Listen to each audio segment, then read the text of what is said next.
isn't to live forever.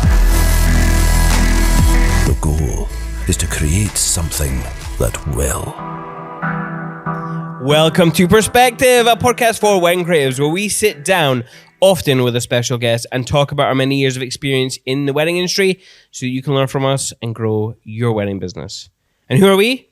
Well, I'm Simon, and this is Greg, and together we are Cinemate Films. We are Scottish-based filmmakers, and we've teamed up with Photography Farm to bring you 6 special episodes in anticipation of Thrive 2023, an all-star wedding photography workshop taught by 6 phenomenal mentors. 2023, the future's here, man. A little bit of housekeeping before we start. Sorry, we have taken a longer break.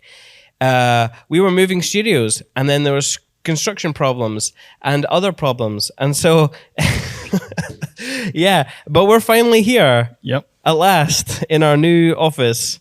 So yes, and if you are watching on YouTube, we appreciate you watching on YouTube. You can see that it's a new office. You can see that it's a new office. Setup. We have a different setup altogether. And there's going to be some changes to the podcast. We're going to try and streamline them a little bit better, just so we can get more episodes out. We're also editing live, so I have a lovely little mixer here, so I'll be pushing some buttons. So if you don't think I'm paying attention, it's just me fiddling with tech down here. And yeah, we're also going through a rebranding stage. So what you're seeing now is a temporary office setup. It looks pretty good, to be honest. But we're going through a rebranding stage for the podcast, so there'll be some more changes to come, and we'll keep you up to date as and when those things happen. However, Greg. Yes. Wait. The episode is, by the way, sponsored by with Jack, as always. Sorry, but Greg, who are we talking to? We are talking to Rebecca Carpenter again. Hello, how are you? Whoop, whoop, whoop, whoop. Hey. Hey. Long time no see, guys. Yeah, second time on. I bet you're like, oh, this chick again. No. Surprise! Well, like so just before we hit the record button, Greg was telling me that you have to sell the podcast. Don't tell people it was a dumpster fire. As in my notes, I have described this as a dumpster fire. What I meant was the last episode we recorded, the tech was crap. Our internet was terrible in our office. I was like, how are you guys recording this successful podcast? I mean, the content was there, but I couldn't see shit. Like, I was talking to a pixelated Simon Greg, like, you guys, I couldn't see anything. And I was like, I don't know what is going on my end. I don't know what's going on their end. And I mean, it was fun, but it was just all kinds of tech. Like, it was just, I really felt for you guys, but we did it. We got there. We did. Yeah, so I'm very much looking forward to continuing the podcast. So thank you again for coming back on. Yeah. Thanks for having me back. Yeah. What have you been up to? Oh, wow. So it's January. So the last couple of weeks, I've just been doing a mixture of downtime, hanging out with my family and finishing last year's editing. That's the absolute truth. And just getting all my ducks in a row for this year, because this is the time when you refresh, your blogs, your website, your guides, and just doing all the shit you should be doing when it's peak season. This is the time to do all of that. So I've just been doing that really, and just having a refresh, but most importantly, just having some downtime and just resting. I find that when you talk to people at this stage of the year, like other friends and family are not in the industry, they're like, so you busy work? Like, is work going well? And it's like, yes, because they don't understand that you're not filming just now, so you're not. They think you're not busy, but it's like, we're preparing for the year ahead. We're wrapping up the previous year. There's a lot going on. Yeah, but they don't quite understand it sometimes. It's a weird one, isn't it? Because you're busy, but not the normal busy, like wedding season busy, if that makes sense. Yeah. But Simon, so doing something. What you doing? So I've actually just got back from a retreat, And I've had a great time. Zoe Alexandra put on a lovely retreat. And so I spent 2 nights away at an Airbnb. I think it was called Borland, just off Loch Tay.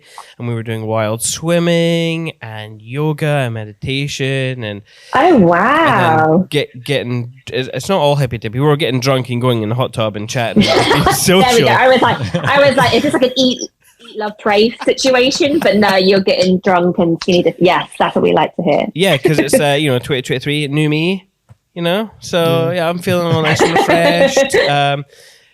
Yeah, it was actually brilliant. I will say, if anyone's considered wild swimming, it's cold as fuck. It's so fucking cold.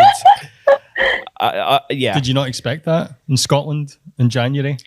Yeah, I should have done, to be honest. Yeah, I should have done. But it was when we booked the tickets, it was snowing, and so by the time we went on the retreat, it had warmed up. So I thought, it's fine, it's warm. But it's truly wild. Like wild at its like finest. Like yes, very cold. much so. Yeah, cold as fuck. So cold I couldn't feel my hands. But we did like 20 minutes, so it was actually pretty good. Good. But yeah. So on the New Year, New Me sort of theme, have you made any changes to your kit this year since we last spoke? Who, me? Sorry, me. Yes, I think Greg's gonna know our kit. Yes, you. I'm nodding it. Yes, I mean, what have you got? Come on, Rebecca. You're on a podcast. You're being interviewed on a podcast. They're asking you. Sorry.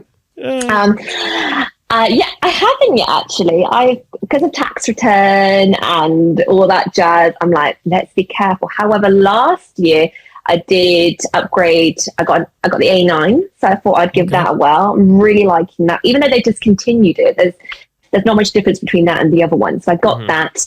New laptop, that's the kind of only big thing. But in terms of kit, no, still Sony, still shooting Sigma, controversial. But I am who I am. But I think an upgrade is due in the next few months. That is the plan, is to, because my kit is looking battered. It's looking pretty sorry for itself. Hang on, I didn't realize that shooting Sigma was a hot topic. What? Well, I think people, it's one of those things on YouTube. I get so, people are very divided. People who have Sigma love Sigma. Like, they love it. They love it, love it, love it. And the people who shoot Sony, like Sony lenses, Sony gear, are like, why are you shooting Sigma? It's so heavy. Yes, it is heavy. But there is weight to it. But there is a je ne sais quoi with Sigma R. There has a slight softness, a slight just, I guess it's the art for a reason. And I did hire Sony lenses last year. As in Sony very kindly lent me some to try out. And there are benefits to both, as in the Sony lenses are lighter, smaller. But in terms of results, if I was to put the images side by side, there is a slight difference with the Sigma. Yeah. And that's what I've always shot with since day one. And even though I think, should I just move it all across to Sony? The jury's still out. Because I did, even though I was meant to experiment and do a YouTube video, and I'm still at the end like, I still don't quite know if I'm going to take the leap and move it all across. Yeah. Because the 85 is a good example. The 85 Sigma DDNR is beautiful. Yeah. And the 85 on the Sony, I was like, I think I preferred the Sigma 85. But that's me. Okay. I do remember that. I don't know how recent ago this was. It was probably years ago at this rate, because I can't keep my head in time. But they used to have like a focusing issue. They would always back focus or something with the Sigmas, because you had to keep calibrating them. But is that still an issue? Not for me, touch wood. I haven't had any issues. Yeah. As in, people do say this, but if you're buying the Sony for Sigma lenses, you shouldn't have any problems, and the DDN the upgrade are even better. Okay, cool. Well, talking about YouTube, because obviously I like to keep up to date with what you're doing. I noticed that the last video you released was like 8 months ago. So what's happened? What's going on? I know. The truth is just wedding season, and that's a very poor excuse. But YouTube, well, you know YouTube, it is another job in itself. Yes. And because I was producing videos with my videographer team, and it was of a really standard I loved, because obviously they'd edit it and film it. Yeah. I wanted to maintain that level of, which is bad. And then it's done is better than perfect. But this is the year that I will be kind of ramping it up again, because people are like, what's going on? You haven't posted anything in ages. And I'm like, I know. And it's also just having the time. It is making the time to do it. And I do just need to make more time for YouTube and get back on it. But there's so many things now. You've got TikTok, you've got Reels, you've got YouTube, you've got your clients who need you to deliver. And last year travel was basically took over my life last year, and that's I wasn't really in the country for that long. So that's the absolute truth. So yeah, YouTube took a little back seat last year. I mean, that's a cheeky question from Simon there. Hey. When was the last podcast episode released? Simon. Yeah, when was the last one? Wasn't it Ryan? It was Ryan Mayhead, wasn't it? Was your last one? It was. That was recorded a while ago and then wasn't released for like months. Yeah, I know. Simon. Hey, you're guilt tripping me. Partly my fault though. What I'm trying to establish, Rebecca, is that you and I both need to like collab, not in like a production sense, but in a more of a. Have you done your YouTube for the week? Oh, accountability partner. Accountability partner. That's the one, Greg. Oh. That's what we need. Yes. And both you were just like, no, we've not done it. No. No, we're terrible. We're terrible. Yeah. Yeah, that's true. Oh, God, yeah. Anyway, let's... so, obviously, you were on the podcast. Not many podcast guests come on a second time, so thank you again for joining us. But thank you for having me. But the podcast recording was a dumpster fire. However, how much fucking fun was Thrive 2022? Oh, mate, I loved it, especially hanging out with you. I love hanging out. Not just saying that but we had a blast. Like we did. We got drunk. We like wandered around the town. We had curry. Like, Thrive was awesome. I know this podcast is Photography Farm Thrive focused. It is awesome. It is honestly like that week last year was just incredible. It was just, I would laugh so much. I learned so much. It was just a massive epiphany moment. And it's incredible. And to be asked back again is just, really humbling and just really wonderful for Lisa to ask me back. Yeah. I was gutted that I missed it last year. Literally, the day or two before it, we had moved in with my folks while we were between houses, and my dad got COVID, and I was like, I can't knowingly go to an event when it's in the household. And so I had to stay home, and I was like, oh man. I was seeing the Instagram messages between folk going, oh, Simon's having a good time. I was having me and Rebecca were both having a great time, Greg. We had a great time. Make up for it this year. You'll make up for it. Oh, so you will be here, Greg? 100%, yeah. All right. Okay. Yes. All right. Yeah. Nobody's getting COVID. Nobody's getting COVID. Oh God, famous. What's COVID? What is COVID these days? Like the sniffles. That's what it is. So I just remember. So if anyone's wondering what the deal is with the podcast and Photography Farm, we do this podcast for ourselves, but obviously in conjunction with Photography Farm, we say, "Hey, Lisa, can we come? Can we have a double ticket?" And this year, she's like, "Hey, can you take a no standing ticket?" Which is just basically it's not a thing. It's sold out. There's not even guest list tickets available. There's no tickets available. It's just like you can show your face, and if you want to stand and listen to people talk, that's fine. But we all know why you're there, Simon. We all know why you're there. You're just there to get drunk and and play with cameras and talk to people. So yeah, that's That's the situation here. In case anyone's ever wondered. I'll always remember though there was the one time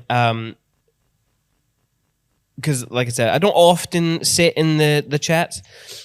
Sit in the chats, sit in the chairs because I don't want to take up room for other people. Although I did listen to Sean Bell's talk last year. That was particularly good, Greg. So good. But I do, and I can't remember whose talk this was. In fact, it wasn't a talk. It was a question. It was an open Q&A with all the speakers. And one person asked, now I apologize because I can't remember who you were. They were talking about the client privacy, and it was really interesting hearing different people's perspective on whether, like, yes, I remember this question. Yes, what your approach should be if a client says, "Hey, can you not show my images online?" Right. And I thought, what a fucking good question, because we've got people here from the States, and they have different laws altogether. So different. And then we've got people who are like, they take the question from almost like a moral point of view, like, well, it's their photographs, they should have the say. I thought that was really interesting. I can't remember though, for the life of me, what your response to that question was though, Rebecca. Can you? Nowadays, I'm super chill about it. If they don't want their pictures shown, they don't want their pictures shown. In the time of COVID, I would have been like, man, like, can you reconsider? And I think I did contest it. I'll be completely honest. The year after COVID, we were so hungry for content. Yeah. I was like, I need this content.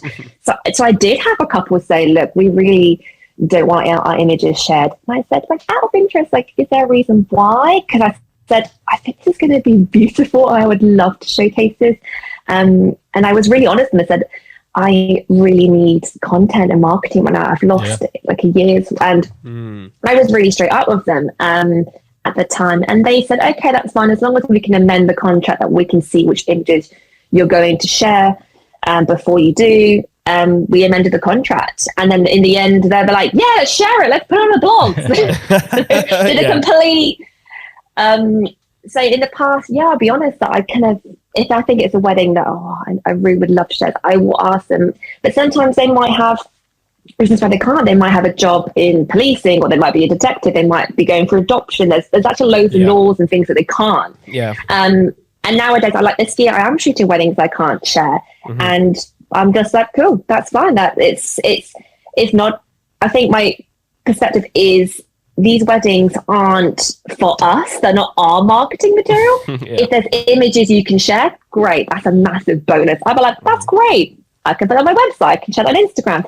But I don't go in the wedding, go thinking, oh, yes, Instagram. That's not the mindset, because they're not our days. We're doing a job. We're providing a service. However, the answers from some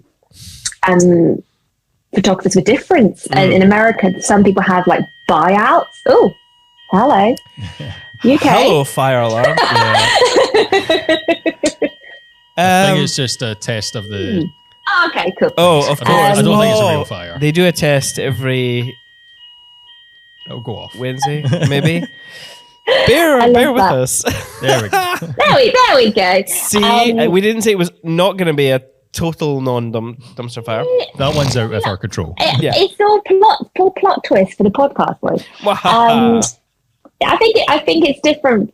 Some photographers had different stances on this. I'm not going to say, because I don't understand the full ins and outs of how it works in other places. But for me nowadays, I'm pretty chill, and I'm like, okay, cool. And I would tend to ask them just why, out of interest, and just respect that. And it is what it is. But I know with some photographers in other countries, they have like a buyout, or they pay, or there's lots of different things. So I don't know the exact ways about it, but in other countries it's different apparently. Yes, indeed. And I was just gonna say we won't name names, but obviously, again, with the laws being different in America, I think the standards are different, the expectations are different. But it was interesting. Obviously, we knew Rebecca mentioned that you have people who they want to keep the privacy due to the job if they work in the military or whatever. Yeah. The response to some of the other American photographers are, "Oh, great, I'll earn more money," and I'm like, "Oh, okay, it's fair, I suppose." I would need to. I haven't really thought about it on like the moral level, because I know there was one in particular photographer who was like, "No, you're a ball bag if you do that. You're just not. That's not morally right." And I thought, "Oh, yeah, that's interesting. I've never really thought." Yeah, because it's business and yeah. But I have seen this when I used to be in photography forums that yes, other countries have a buyout where they say, okay, well, for a non-shared wedding, there's a privacy clause where they have to pay an extra, I don't know, $1,000 to have their images like not shared because they're lost for marketing. Okay, that's cool. But if that works for your business and if that's cool, I just nowadays I just have to respect it. And especially when you go into kind of more luxury weddings, that's quite common. To have images not shared, that's also a thing. But it's pretty normal. I think when you're starting out, it's a bit gutting because you are, let's be honest, you're hungry for content. You need content to market. But I feel like the more busier you get, the more established, you're just like, that's a shame. Okay, that's fine. And you just have to roll with it. Yeah. Do you ever, like, how often do you reuse content? Because I suppose for people who are new to the industry, they'll be thinking, oh man, I'm portfolio building. Like if a client said, please don't show this wedding, I'll be like, I'm just starting out. Please help me. That is a struggle because obviously, you know, Greg and I, we've been doing weddings for 10, 12 years. 10, 12, I don't know. We're somewhere in there. And We're old. In fact, I'm trying to figure out some of this technology. It was just almost beyond us. I'm kidding. But I lost my train of thought. You were asking how often do you reuse content? Yeah. Like how often do you reuse content, Rebecca? Yeah. Yeah. Well, that is a really good question because recently I've been looking at my work and I am very self-critical. I think we all are, aren't we, of our own work? You look back at work you shot 3 years ago and you're like, what the fuck was that? Like, what settings was that? Like, were you blind? Like, why is that not straight? What editing is that? That's seriously questionable. Like, I do that. I pick it apart when I'm like, be nice to yourself. And I know that there are some gems back from the day which you can repurpose and share. But then sometimes with me, I'm so focused on the future. And I always I say to people, what you post now is what you're going to get back in the future. That's what you're shooting in the future. So I'm always very conscious of that, that I want to market for my future bookings, my future clients. And then there are some images which are timeless, which haven't really dated, that aren't too trend heavy, if that makes sense. Yeah. So recently I have been going back to old galleries and thinking, okay, what can I reshare from this that is still going to serve my clients today? So especially with Reels, repurposing content for Reels is a really good example of if that did really well to pop it back on again after a couple of months. Yeah. And repurpose it. Definitely. So yes, repurposing content that still serves your clients, that you still love, that is still consistent. Well, what is consistency? It's so hard to be completely consistent with photography. Because that's the thing. And for me, because last year a majority of my weddings were destination, I did find it very hard to balance the UK weddings with destination content because it looked so different. Right. Yeah. And then that's also like another rabbit hole of what should I post as well. This is literally like every photographer's brain. I probably just overthink what we're sharing when really we should just be like, screw it. That's a nice picture. I like it. Post. Yeah. And sometimes that does happen as well. Does it help that platforms like TikTok have made it more about quantity rather than quality in terms of like putting content out there? Yeah, exactly that. And I'll be honest, last year I said, no, I'm not going to do the TikTok thing because for me, TikTok is my favorite platform. Like I love TikTok as an escape. Yeah. Yeah. Yeah, it's entertainment. As in, for me, I see Instagram for my photography account as work, business, and TikTok for me is just for lols. My algorithm is not photography related, which I love.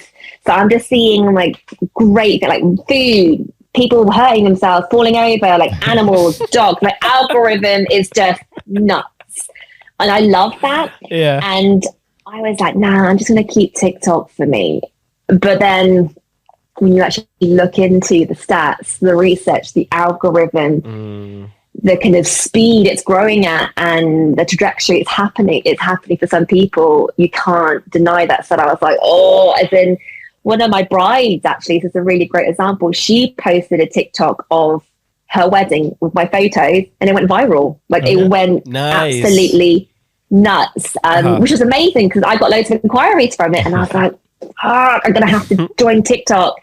And they always say to spread your marketing out in various baskets. And I have always done that with YouTube and Pinterest and Instagram. But now I'm like, so I've actually hired that bride to now manage my TikTok. Oh, that's so cool. Yeah. So she's really good at making little videos. And I said to her, like, is this something, because she did say to me, oh, like, I've got loads of extra time if you want me to do this. And I was like, well, actually, like, I'll pay you to do this if that's something you're interested in. So I'm paying her and also coaching and mentoring her how to set this up as an actual business. Because I said to her, I really think this could be a thing for you. And I said, photographers and business people need more people, social media managers. There's not enough of them. Yeah, there isn't. And especially with TikTok, because with having a business, there are so many balls you're throwing into the air and plates you want to keep spinning. And it's just another thing to do. And the thing with TikTok is the rule is the content needs to be different to Instagram. Yeah. It's completely different. So TikTok is a lot more jovial and jokey and just a lot more slapdash. It's completely different. When I feel like Instagram's so polished. Yeah. So it's very different content. So yeah, I'm paying a former bride to now manage my TikTok. So I send her all my behind the scenes videos of stuff I'll make. And then I'll send her, or she'll say, hey, this is trending. Do you want to send me a video of this? So yeah, I'm hiring one of my brides to manage my TikTok. It's pretty cool. That is so cool. Is she wanting more business right now? Because we could put the call out for people who are looking for someone for Definitely. help. So her name is Helena Francis. I will share her, no doubt, seen on Instagram, her account. I think she's still deciding a business name. Said to her, like, right. I was like, step one, business name, Instagram account, and branding. So I'm going to go through the process of her. And she's just amazing. And she's got such a good eye for it. And yeah, I'll put her details out soon. But she's wonderful. It's incredible. And I know that photographers need this. It's and videographers. That we're sitting on so much content as creators, but having the time to do it. Yeah, it does take time. It really, really does. It does. I've actually been going through Instagram recently. After the retreat, I thought I'm going to start doing things better, and I started working. And just like you, I'm like, oh, how far back am I going here? Because they're starting to look. It's not quite. It's not me. It's not Cinemate as it should be in the future. So I'm like, you've definitely got to look, as you say, you've got to look to the future of what you're looking to attract in the next few years, because that's you reap what you sow. Always remember though that you used to have that sort of, oh, I've already shared that image, you can't post it again. Oh, and then someone explained, oh no, but only a small percentage of your audience sees like what you post. So don't worry about sharing the same image 3-4 times. It's not the same people seeing it, and even if they do, they just scroll past. Yeah, and there's literally there are literally accounts on TikTok which are just the same video reposted, and they get millions of views every time for the same video. I don't know. Yeah, because there's a formula of why it was viral or why it was successful, and it usually is because it's educational, relatable, or entertaining. And so there's always that.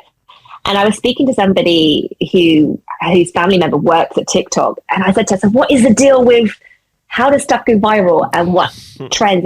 And she said it's consistency. She said if you post regularly, But she did say there's always a formula to a successful video, and they'll repost it again and it will still go off because of something in that video. Yeah. And there also used to be something about when you would post a potentially successful video, like if it was like your third video or something along those lines. I thought was interesting. It's probably changed by like probably changed again. As we're talking, it's changing. Yeah. So who was Thrive last year your first time going to Thrive, Rebecca? No, I've attended photography farms since 2017. Yeah. But then I went to farmers market, and I did photography. I did Thrive, London Thrive, and that was with Jennifer Moher, right, Jarowski, and that was incredible. Yeah. And my mind and was just like, and I also made the decision not to shoot, but to actually model for photographers, which I think is really important. I think you could book on to shoot sessions with obviously your favorite photographers, but I wanted to know how it felt as a prospective client to be shot by them, because I think that's so important. I think as creators, videographers, photographers, we forget that we shouldn't make our clients do anything that we personally wouldn't do ourselves or put ourselves in that position. Yeah. And I think that's really important, because you can take all these glorious photos and videos, but if your client's not having a good time and they're not enjoying it, what's it all for? So I got to pick. I was like, oh yeah, I definitely want to work with her. Definitely want to see how Jennifer works. And it really changed a lot for me, a lot as a creative. So for Jennifer's shoot, it was incredibly emotional. When she delivered my gallery, she delivered it in a slideshow, and I was like, and I was bored. I was crying in my kitchen. And then from that day on, I was like, right, I'm delivering slideshows to my clients, because the way the music hit with the images, because we all know with videography hits differently to photography, because you've got the movement, you've got the music, and it all kind of builds up. So then I started delivering slideshows, because receiving those images as a client, it just hit completely differently. Yeah. And it changed the game for me. So I learned a lot from that Thrive. Yeah. It was incredible. So you've been absolutely incredible. You've been on all sides of Thrive. You've been a speaker, you've been an attendee, a model. So you've been the sober person. You've been the very drunk person. who would you say Thrive is for then? Like who? Thrive who's it is trying? Who should go?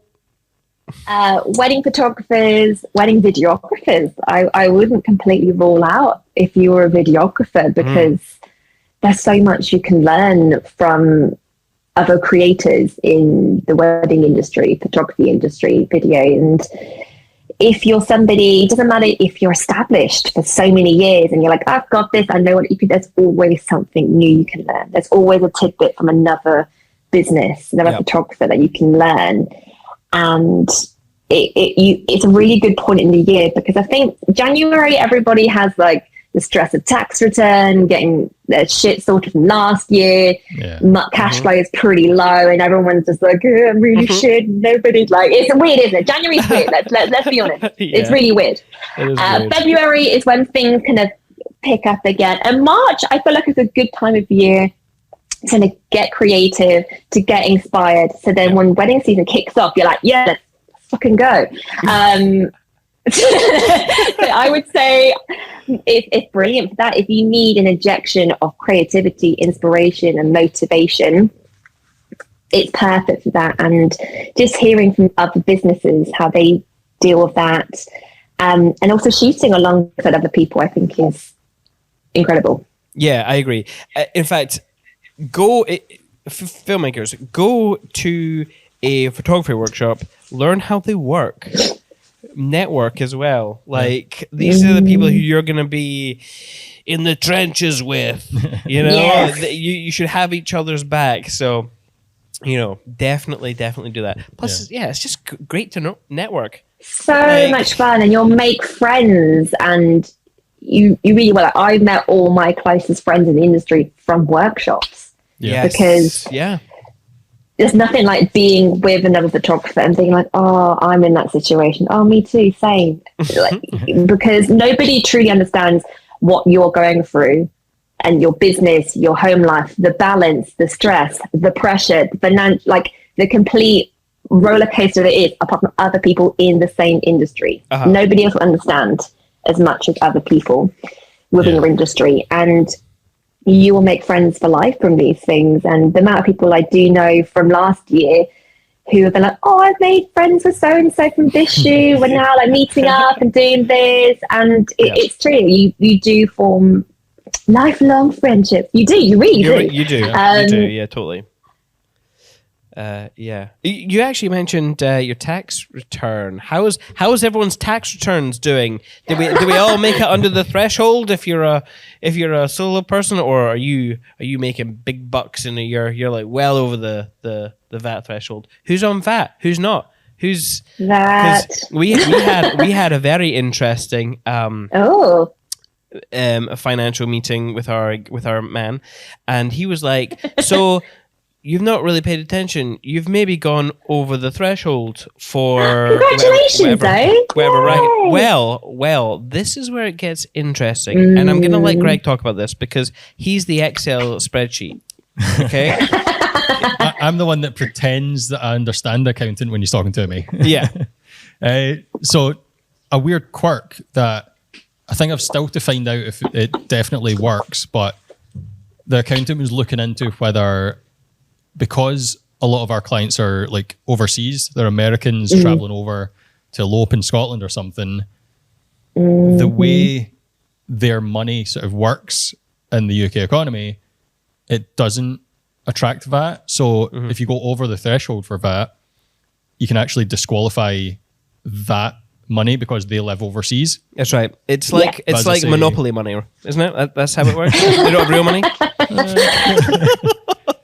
Oh no, I just offended so many Americans. I'm sorry. Last I heard, the accountant was looking into that. They were fairly sure that was going to work and get us back under the threshold. So it's something to ask your accountant about if that's a situation you're in. Yeah, absolutely. So yeah, if you do a lot of elopements and you deal with American clients coming over here, I mean, how cool is that? And yes, we are technically under. This is great. So, my accountant told me I couldn't do that. But then he told me with digital products, I could do that. Right. Okay. So I'm not don't take my word for this. But yeah, I'm sending to you loads of international clients. So it might not work, as I say, but it's something to ask the accountant about if anyone else is. Yeah. Always seek a professional for further advice. That's what we should say. Definitely. This is not financial advice. Yes, absolutely. We are not lawyers or know anything. We give photography advice. So last time you were on the podcast. By the way, that's like the equivalent of like mansplaining because we're filmmakers. We're going to tell how photographers are going to do, how they're going to do. I was trying to segue into another question. I ruin all segues. Okay, go. Last time you were on the podcast, you spoke about your style of photography and sort of how you shoot. Where do you get your influences for your style though, or for your photography? Oh, I'm inspired by movies, probably the most. Movies and music videos, and I think that's I think the more I for me, like. I would love to be like the photo equivalent of Nancy Myers. That's kind of my aesthetic probably is. People who don't know Nancy Myers, she wrote Father of the Bride, The Holiday, all those kind of American rom-coms. Yeah. Those classics. I like classics. The Holiday, the best Christmas movie ever. Yeah. And there is like a Nancy Myers formula to her movies. There really is. If you actually like look down at like the aesthetics, the locations, but also the joy and the love is at the heart of it. There's always joy, and I think that's what I think would be at the heart of my photography. I'd love there to be, yes, the kind of glamour, the style, the kind of fashion, but also at the heart of it, joy, ultimately, because that for me is my value as a photographer and as a person, that I want to create joy and give joy to my clients. So I think I would say that. So yeah, music videos as well. I was a serial watcher of music videos when I was younger on the Box and MTV, and inspired by lots of those kind of moments as well, and just a really great music video, and some of my favorite movies as well, like the colors. For me, I love my contrast to like pop. I really like vibrant colors I want them to be kind of still classic and beautiful in several years' time. That's kind of what I'm going for. So movies like Amelie, I love the colours in that. I love the whimsy in that, and just that kind of and the kind of magic, because there is, I don't know. They always say to me, "What's your favourite movie?" I was like, "Probably Amelie." I rewatch it all the time, and it has a feel good factor to me. And like Popular, again, another French movie. They just do things differently, I think, the French. I think just like the clothes, the costumes, and just the emotions, and joy, again, at the centre of that. So I would say that magazines, fashion magazines, and music videos. Oh man, I love magazines. Do you remember Borders Bookshop? This is Yes! I've gone on a tangent. Love Borders. What happened? They got liquidated because of something, but I just remember going in there and picking up all these magazines that you'd never really get over here normally. You know, like all the American prints and stuff. Oh man, there's something to be said about a fucking good magazine. I'm not gonna lie. There really is, and with Borders, you could literally just sit down. Yes, in fact, that was a day out. Borders is a day out. It totally. I feel like they encouraged maybe that's it. why they went out of business, because nobody actually bought their magazines. Maybe, jeez. just me and Simon in the corner, just reading all the magazines Not for giving them free. any money. Oh man, so good. So what do you look for when you're creating your images? What's important when you're trying to sort of put the scene together, or put the pose together, or what's important to you? Oh, so many factors. I think for me, the priorities are always light. I think back in the day when I was quite new, I was like, the location, it's got to be the location. It has to look pretty, When over time, as I've become more experienced, and now no light, for me it's all about light first. I think if you're like, that's shadow, that's harsh light, that's golden out, that's kind of diffused, that's this. So for me, light, and then putting my couple in a scenario or a moment, or letting them just be, and just not trying to interfere with it too much. I think with elopements, that's very, very different. My approach is very, very different. So last year I kind of did loads of elopements, and I love working on location. That for me is my strength, I think, as a photographer, is moving to location, letting things happen, letting things unfold, and creating. And we always say storytelling, but storytelling is important. So for example, last year I was shooting an elopement in Santorini, and they had their ceremony. Yay, happy days. And I said, okay, I'm going to drive you guys to another little town.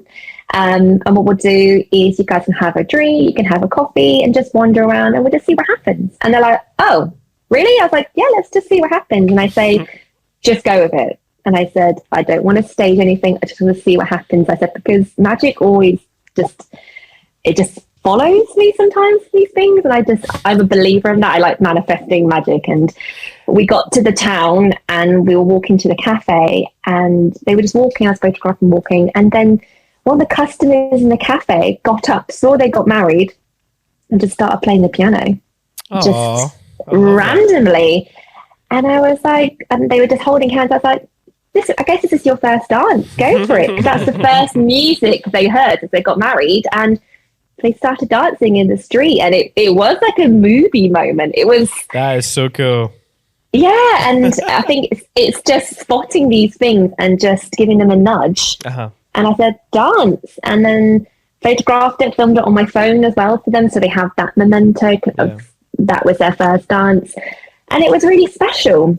So I think it's also creating memories for them, which they're not, because they're so in the moment, is kind of giving them that, so they can look back on the wedding day and say, oh yeah, we went to this little town, we walked in the street, and then we had our first dance in the street, a cat walked by, we would buy a VW vintage Beetle, and then we went to the cafe where we had our first dance and had champagne, because it is about storytelling, and that, I think that's how you create stories, is through moments and memories, and doing stuff like that for them. So I think that's important as well, because I think I look back at my previous work and I thought, wow, that's a very staged moment, and that wasn't natural. And let's be honest, there are elements that we do on a wedding day that are set up, because that's obviously like Killer Light, that's an awesome location, but it's also, nowadays I'm very focused on making sure we're having a journey, we're moving somewhere, we're doing something, that they ended up there because of something, if that makes sense.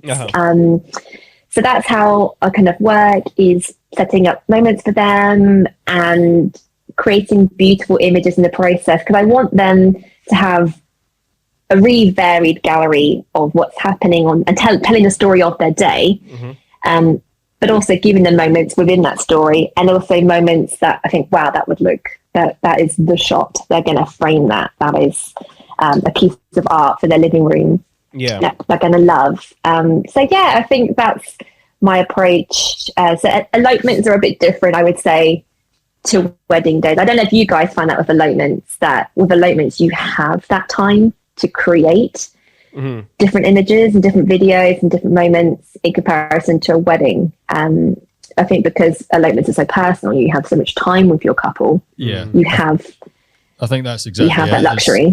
You spend, on a wedding day, you spend a lot of time with the couple, but there's a lot of other people pulling them in different directions. Whereas on an elopement, it's literally, you are their friends, you are everything for them that day.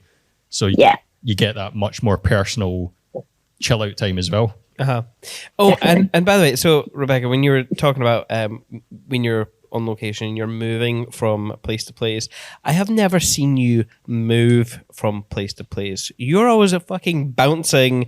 You got your high energy. There's always like a Diet Coke or a Coke Zero in your hand. I mean, you bring the energy everywhere I have seen you go. Oh, thank you. That means a lot. That really means, thank you. That's honestly, that's for me the biggest compliment. When people say, oh, her energy, that for me, I think is a massive compliment. So thank you, because that's really important. I'd love to be associated with that. Yeah. And then my work. I think that's what I ultimately want with my couples, for them to pick me because of that we connect and that I can match. And sometimes I think it's like reading different couples' emotions and vibes. And I say to people when I shoot with people, and I say, oh, you're all very quiet. And they're like, oh, and there's nothing wrong with that. You can, but if you work with me, you know that I might go up, I might go down, just to bring different emotions and energies out of couples, because you might need a really tender, gentle moment so you kind of bring it down. If you want to hype them up and be like, yes, let's go down and do this, and you want movement and you want that, it's about dialing it up and dialing it down when you need it to. And I think a lot of photographers and filmmakers forget about the aspect of creating content, because they just think, oh, gotta get the shot, gotta put a couple here, do this pose. Whereas, and a lot of people have asked how other photographers work, because we work alongside them, and the best photographers we have seen in our experience and from our point of view are the photographers that put an energy into a moment. So like you build them up, you bring them down. You want them to, think about a specific moment, get that energy, and then you shoot. So you've done the majority of the work before you actually take the photograph, and it's just getting the couple into that kind of vibe, and that's what you're getting. And that's, if as a photographer, if you're just thinking pose, I wonder what your clients are going to feel like when they get those pictures back. What is the recall emotion going to be when they look back at those photographs. So it's a real art, and I think just like you said, you could hit up a million poses. That's great, but what I tend to say to people, well, what are you doing to get the couple to that moment? Are you literally just being like, okay, let's do this? Duh. Like it's not natural, and you've got to get your couple warmed up to get to those moments. So that when they do touch each other, embrace each other, yes, you are helping them and guiding them towards the best light. So they look beautiful and they look great and Instagrammable. Yeah. But you want them to be themselves. Yes. And whatever their love language is, I think it's important to know your couple's love languages. So I always ask my couples, what are your love languages? How do you communicate with each other? And really, it's important to capture that authentically. Really, really important. And the way I see it is you are the director. As a photographer, as a videographer, you are the director, and you can steer where you want that image to go, where you want that video to go. Yep. If you want to move to the side, if you want them to move, you want them to be still, if you want them to be, you can choose. Because they don't know. Very often couples are like, okay, so what are we doing? And I would never want a client to say that to me, to be like, okay, what are we doing? I've never been asked that. Never been asked, because I give them stuff to do. I'll be like, okay, let's walk. Just walk and hold hands, have a chat, and constantly just telling them what to do. So it feels natural. And then getting them to those moments, to those peaks of embracing, kissing. So it is natural. That's right. And ultimately, when they get those images back, it's all about how they feel. Yeah. And remember, like, oh yeah, I remember that. And a really good tip for this is I play music when I shoot. Yes, we do that as well. And I think it's so simple. And sometimes I get told off for playing it in places. I'm like, okay, sorry, so I just turn it down, and then I crank it up where I get it. But for me, that's the easiest hack. Easiest hack. Yeah, totally. Easiest. In fact, we were working with a really shy couple, and it can be as simple as this. If they're feeling a little bit tense or nervous or something, there was one time they were just about to give their it was out with the ceremony. They had written their personal vows, and they kind of wanted it private. But Greg and I were like, you're gonna, I think, really want this moment to remember. So we quickly set something up, and they got a bit nervous, and afterwards they had that kind of nervous energy. Kind of that energy, when you open yourself up in front of someone, and we were miles back, so they did have a private moment. So it was just the nerves that they had created, telling each other how they felt and whatever. And the situation is, even if you just have your phone, get out your phone, have some conversation, guys. That was really lovely. What's your favorite song? What song was playing when you first met? Like, do you guys have and if you have a partner and you can tell, just have a bit of back and forth, find the song on Apple Music, slip it in their jacket, and just be like, have a dance, just chill. We're just gonna go away, have a little moment to just peace out. Very helpful trick. Because they calm down, they forget about the moment they've just had, all the nerves and stuff, and you can just continue on, and they'll remember that, being like, "Oh man, that was actually really nice. How did you have that song downloaded or whatever?" So, and if you don't have a good signal, we have a questionnaire. Ask them what their favorite songs are, and you already know. Ask them in advance. Pre-download. Have it on your phone. Exactly. You guys know. That's. We've learned from the best. So a totally practical question then, because you were talking about light and location and which one's more important. That was another question that came up in Thrive. And Neil Thomas Douglas had a really interesting response to this, because as a photographer, he wants to say light. His point of view was like, well, what happens if they've chosen this location for a meaningful reason? Maybe they got engaged here or whatever, and the light's just not right, but the light over there is nice. And his response was, I would choose the location in that scenario. Obviously, if you're doing a lot of destination work, Rebecca, you're not going to have that, I'm guessing, maybe? I don't know. But I just thought that was the right interesting point of view that I'd never really thought of. Do you ever think about that when you're thinking about light over the location, or what's your thoughts? Yeah, I think it's something you do kind of contest with a lot as a photographer, because you're like, oh, that's so beautiful, but the light is so shit, either backlit, or it's harsh, or it's flat. Yeah. And I think sometimes you'll be like, well, I'm just going to shoot it so they have it. Yes, I love that. Because it's in the bag. At least they have it. So I will be like, you know what? Because they say, oh, we have our heart set on this. I'll be like, cool, let's shoot it. Because they're not thinking technically like us that it's backlit. They don't know. So I will always shoot. If there was like a little mountain behind, I would still shoot it, and just make it work. Crank up the aperture or dial it down or fix it in post. Because what we see and what we're thinking about is completely different to what our clients will. And sometimes, very often, there'll be a moment that happens naturally and you don't want to disturb it or alter it or move it or change it. So shoot it. And just shoot that moment. And if in doubt, if it's shite, black and white, and if it's a mess, VHS, the video, there you go. There you go.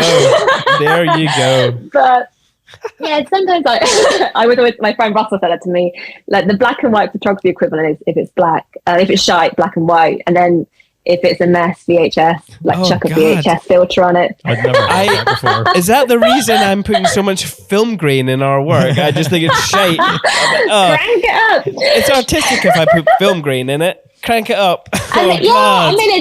Or photography. Oh, it's out of focus. Oh, that's arty. That's a trend. It's out of focus. By the way, slow shutter. Yeah. That is actually in at the moment. I can't remember if this was in the photography farm group, but they were like, so my bride took my perfectly sharp image and they blurred it to make it look like it had motion blur, and then reposted it. It was like 5 years ago. I'm like, wow, that's literally adding a trend into your perfectly crisp, beautiful image. I thought that was hilarious. I'm like, wow, okay. Fair play. I don't like it can look beautiful and it can look really artistic if it's done well. If that makes sense. But in terms of location and like, to answer your question, I'm very open. Yeah. I'm just like, shoot it. And, shut up. But you prefer that. You prefer having the good light. I don't blame you. I just added on. I added in that question on the fly something I probably shouldn't do because Greg always thinks I'm getting too long-winded. Go for it. Not at all. But I suppose I love this. I don't know what you're asking me at all. This is like podcast roulette. I love it. It's great. The fun thing is I don't actually know what I'm asking you either half the time. So it's great. It's great. There's one question actually that popped up somewhere in my zeitgeist recently, and I thought I'm going to steal that question and I'm going to ask it on every single episode of the podcast because I find it really interesting. And it's, do you shoot for the client or do you shoot for yourself? Go. Oh, good question. Very good question. I think, let's be completely honest here, I think you've got to do a bit of both.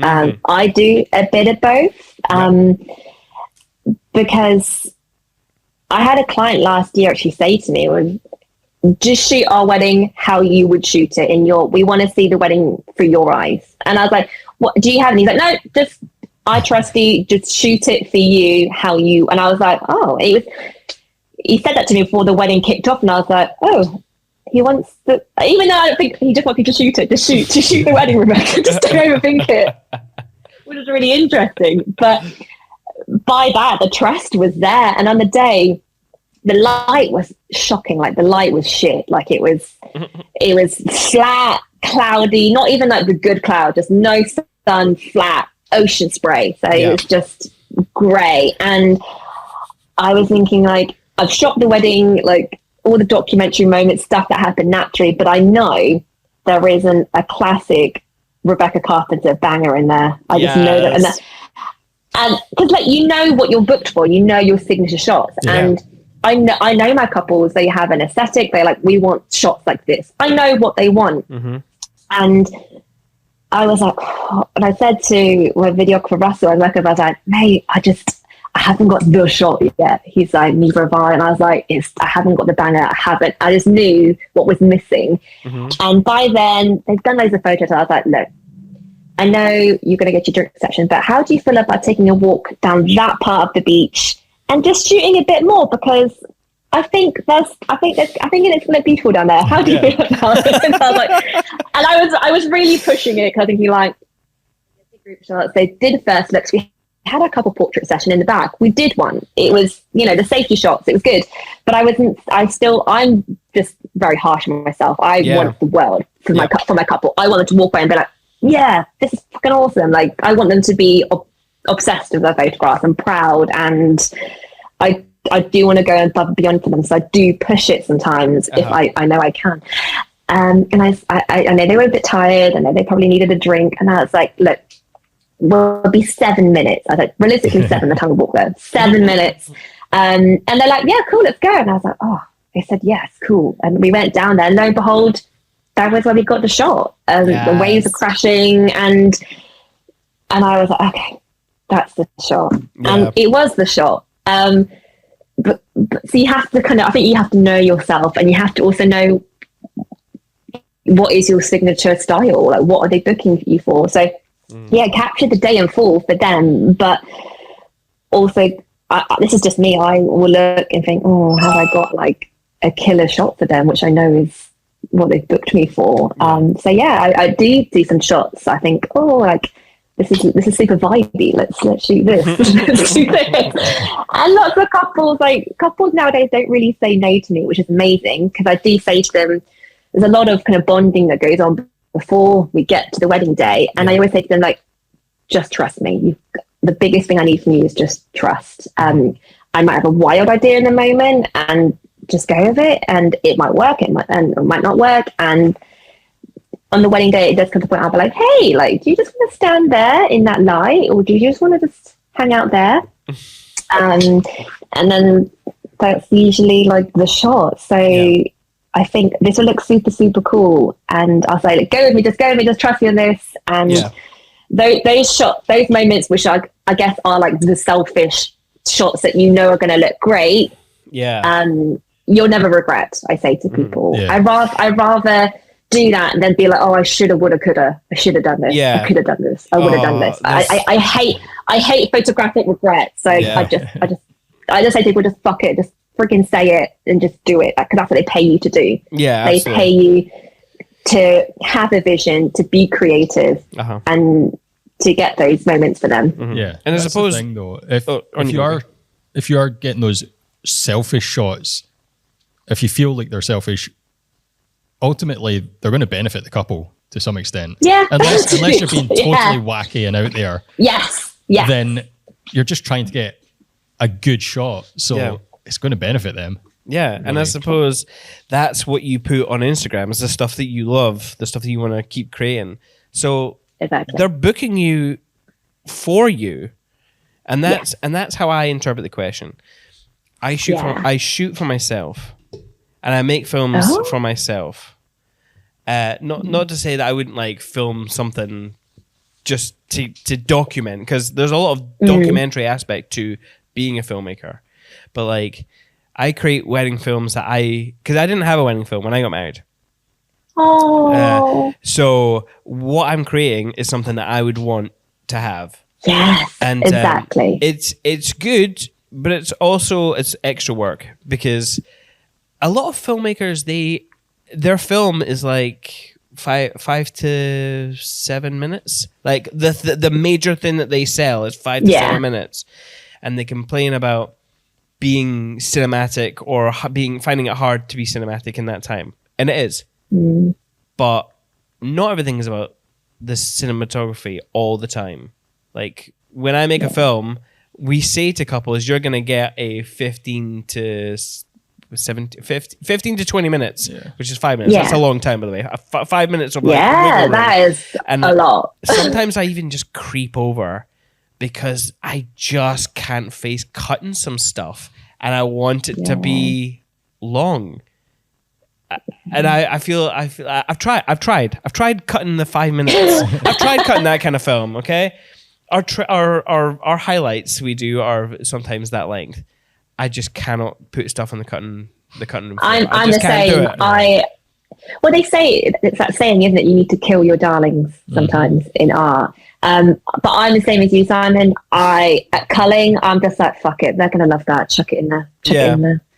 Plus, and then that for me is delivering to them, because what might be an insignificant moment for us might be an image that is incredibly important to them, or they might prefer how they look in that angle. Yeah. So I'm with you on the over delivering. Just give it to them. Keep them happy. The only problem is I do cut my darlings. I'm just that fucking good. Boop, boop.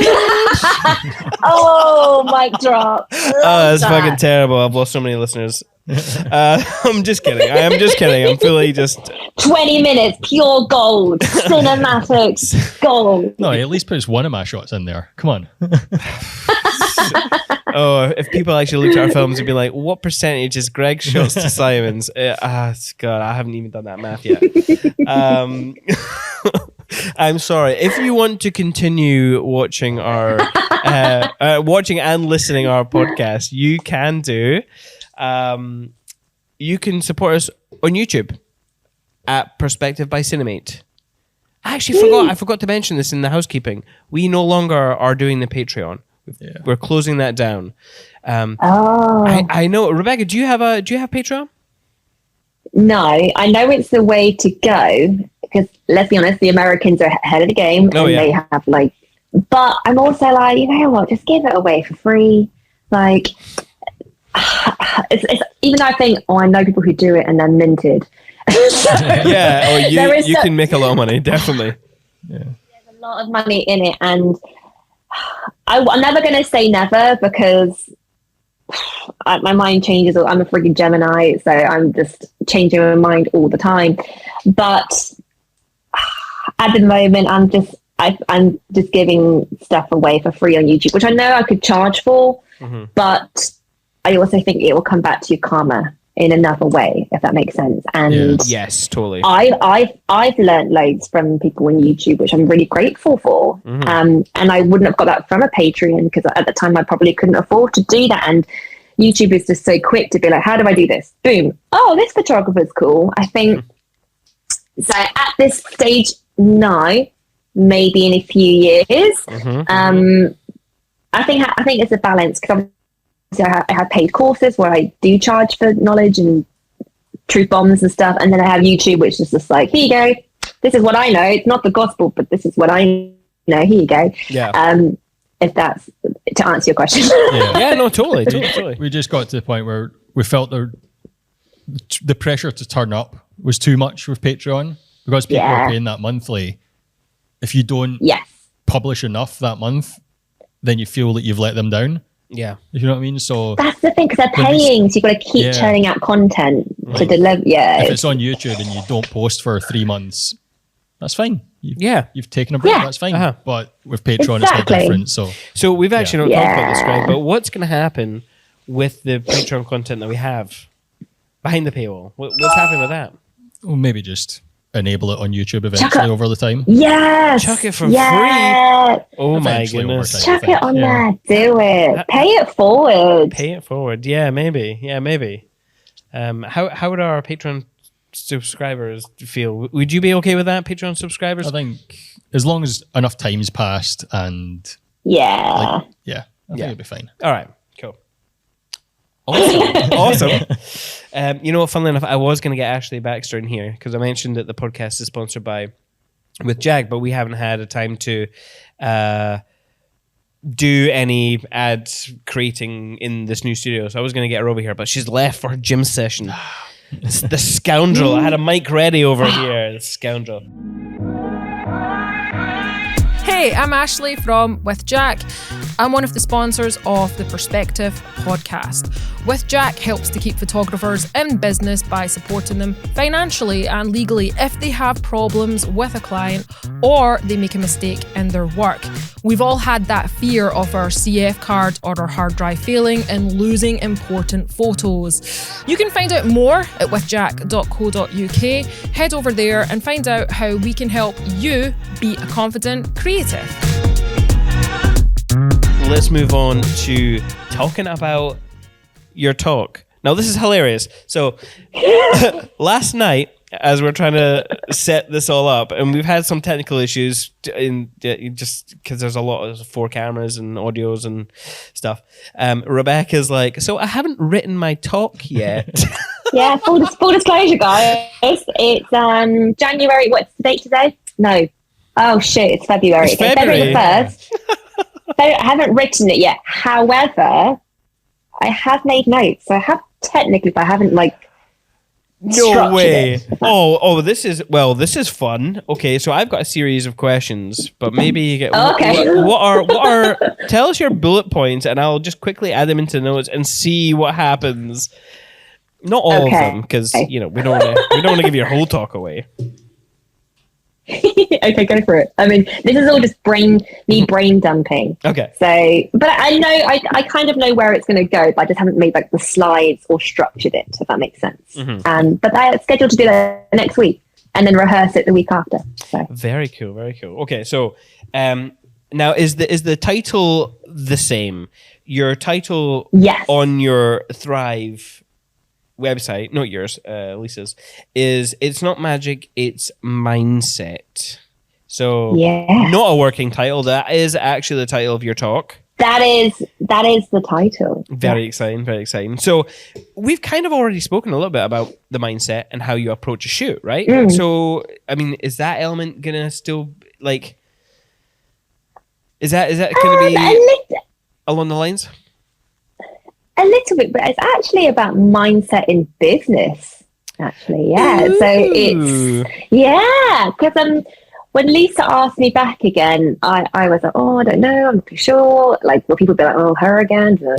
I had all that in a, that's the absolute truth. I was like, when she said to me, come on, there's demand for you to come back. And I was like, I don't know. I think people are going to hate me if I come back again.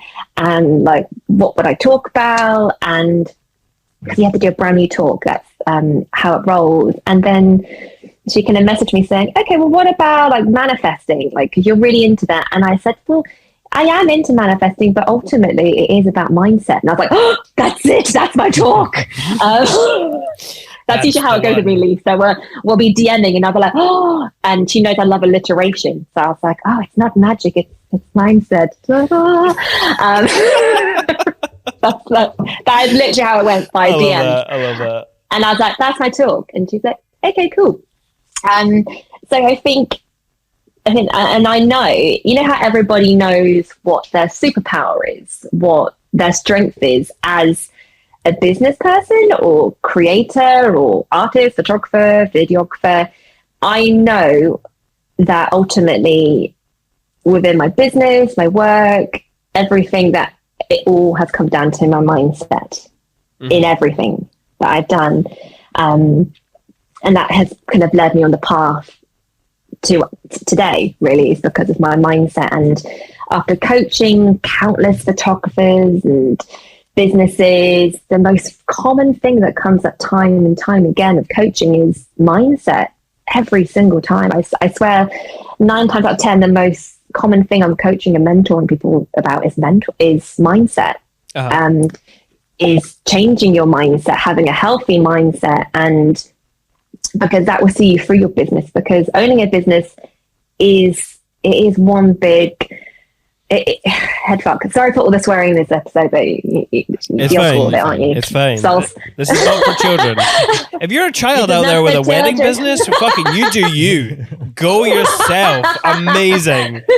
Oh my goodness. Well done. But not us old people. We struggled to get here because we're not real humans. Well, I suppose I should say I've always found the subject of mindset a little bit hippy dippy. Does that make sense? Totally. Oh no, completely. And that's why when the first topic came about manifestation, I'm like, oh no, because you lose a lot of people there. Because people are like, I'm just going to manifest this amazing wedding. I'm going to manifest this wedding in Greece. I'm going to manifest, like, it's not how it works, and it isn't. And I think loads of people will be like, oh, it's hippy dippy, it's this, but it actually just comes down to very, very simple things that you can change or switch up in your business and self to help you have a healthy business. Because owning a business, you go through so many emotions. It's never straight. It's never plain sailing. It's never going to be, oh, that was a really straightforward year. That was really easy. That was great. Like, I was really level-headed. I didn't have an emotional breakdown. I'm great. Oh, if life was like that, eh? Life was like that. Could you imagine? Oh, can you imagine? But I think speaking to loads of photographers recently and chatting with, there's lots of things that we all do that we are all guilty of. And a really good example is when you don't get any bookings. When bookings are a little bit quiet, you're like, well, it must be my pricing. I'm shit. I'm not good enough. Or when you're going to do a price increase because you think, well, it's time for a price increase because of the following reasons. And then you go into the whole, should I be charging that much? Am I worth that much? I'm not that established, or does my work look like that much money? Then you have, it's lots of things. There's so many elements to mindset and business. But I also, I think having a self-belief, I think, is at the core of a lot of it. Yes. Is believing in yourself, believing in your skill, your time, your talent, and knowing your worth. I think that is incredible. And we all of us lose sight of it. We all do. We all have a bit of a wobbler, and we're like, I'm not very good. Like, we do. Totally, yeah. And you guys are so lucky that you are in a duo, so you can have that together and be like, nah, mate, we're great. Okay, thanks. Like, carry on. Like, it's complete opposite. If you think that's how Greg and I work, I'll be like, Greg, I had this idea. Shut up. That's terrible. Terrible. Tom's it's all the same. about bringing each other down as a duo. That's right. I think that's where the Scottish banter. I think that's just how guys talk to each other. You know, if you don't call each other like a fucking idiot or a ball bag, you know, you don't really love the person. You know what I mean?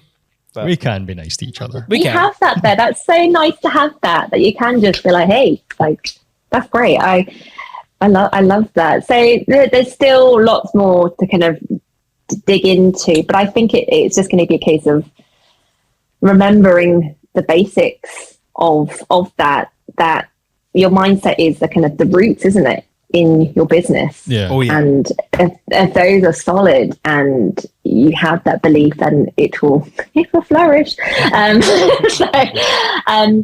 it's things like that, and also knowing your business and knowing where you want it to go and sticking to that and being firm and not being afraid to say no and standing up for yourself. There's lots to it with that. Do you think, I'm not going to try and make it too hippy dippy. Do you think being an introvert or extrovert plays into your mindset in business? And how do you identify? Are you an extrovert or introvert? I'm a bit of both. Well, probably on paper extrovert. They were like, oh, she's a clear. However, I do also love just like time to myself, where I am just kind of like social occasions. I'm like, it's a bit of both. But I know with lots of people, businesses, they say, yeah, but I'm not confident like you. I can't do that, and that's not me. And I'm like, cool. Well, do that in what's ever true and authentic to you as a person. Yeah. And that will still come across in your business. But yeah, I'm probably a bit of both. But I completely understand when people do struggle if they are really socially awkward or find that really, really hard. But there is I say to people, there is a photographer for everybody. Not every single couple is going to work well with that type of photographer. Some couples really need that from a photographer. Some say to me, like, we're not extroverts, but we like this type of photo. Can you bring that out of us? I'm like, yeah, cool, no problem. And some, so I think it works. Either way it works. I know loads of people who are both, and I find it really interesting, that the psychology of business and sales and how you can apply that to your business. So yeah, I'm still like going through lots of, and also chatting to lots of different photographers about what the most common problems are, and just giving some actionable tips and advice. And it's still a lot I'm going to kind of look into it more, but I'm excited though. I ultimately want people to leave and be like, yeah, I can do this, and just feel motivated. Even if they feel like that after my talk, then I'll be like, ding, that's all I need to do. I want to go back to the whole introvert thing, because I wonder, because I've known a few individuals in my past who have said, I'm no good because I'm introverted, so I'm shy, and they don't. I don't want to say they use it as an excuse, but it certainly appears that they don't want to step forward in self-development or even in their business because they have this idea in their head that they are introverted, which doesn't mean you can't do anything. And like it's just a socially awkward thing, right? No, that's terrible. I'm sure it comes out in different ways. But if you are introverted and you're thinking, maybe I shouldn't be a photographer because I don't have Rebecca's energy, I can't bring that to a shoot. There are other ways of bringing in your skills into this business, like Rebecca said. If someone is feeling that way, Rebecca, what do you think? How would you approach them? What would your advice be for someone kind of holding themselves back because they feel like they can't get the energy on a shoot? Or are there any things that they should be working on? And at this stage, I realize I'm rambling this question, but do you know what I'm talking about, you guys? Or am I just? Yeah, I think I know what you mean. What I say to people is, first of all, don't try and be somebody you're not. I think it's very easy to look at your peers or people you admire and be like, oh, I wish it was like that. But you're not them. You're never going to be them. You are you. And the beauty of different humans and photographers and creators is you will shoot that story through your experience, through the way you approach the world, you see the world. So I say don't change. I say don't change at all who you are. If it's something you personally want to work on as self-development, think, oh, I really wish I could talk on camera, then that's different because you want to do that. Then there are lots of things you can do to build up to that. But ultimately, stay true to who you are is what I say, because that is what makes you you. Yeah. And I say to people, own that. And I'll be honest, for years, I didn't own who I was. I think I tried to appear who I thought people would want to see, if that makes, I think, sense. I always say this to people. I made the mistake of behaving like a professional wedding photographer at the beginning and presenting myself professionally, because that's not how a wedding photographer, how I saw people present themselves. Yeah. And then I was like, well, that's not me. That's not who I really am. And as soon as I started owning it, and then it changed the game. I started attracting clients who were like that, who were like me, or who wanted that, or who always say to me, oh, we want you to shoot our wedding because we know we'd have fun with you. Or couples who say, we could hang out with you for a week, as in you're a professional third wheel and we like your company. Oh, we really like your work. So people like stay true to that and don't shy away from that, because there is beauty in that. And often I've learned to kind of sometimes sit back and be like, just observe, and not jump in too soon, if that makes sense, because that's something I'm personally working on as self-development, because I sometimes will just be like, oh, I'll just say something, and I'll be like, no, just let that simmer, just let that carry on, and just I think a lot can be said about that sometimes. So yeah, if you are someone who's struggling with like being shy, just don't be afraid of that, because some couples will love that, and that is how you will approach it. But if you're looking to be more confident, or to not be more confident, but to show up, or if it's,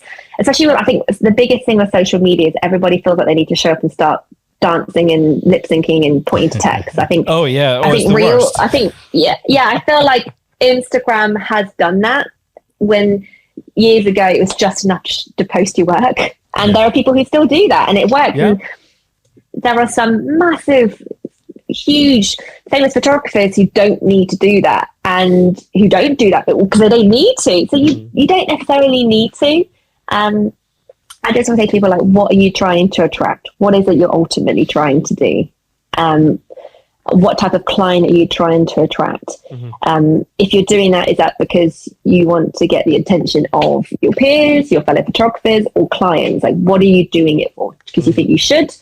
But ultimately, you need to think about your business and your clients, because that, at the end of the day, is what you're doing this for. And the trap we all fall into is doing things to impress our peers. And we're all guilty of it, because you're like, oh, if I post this, that looks really cool and edgy, other photographers are going to like this.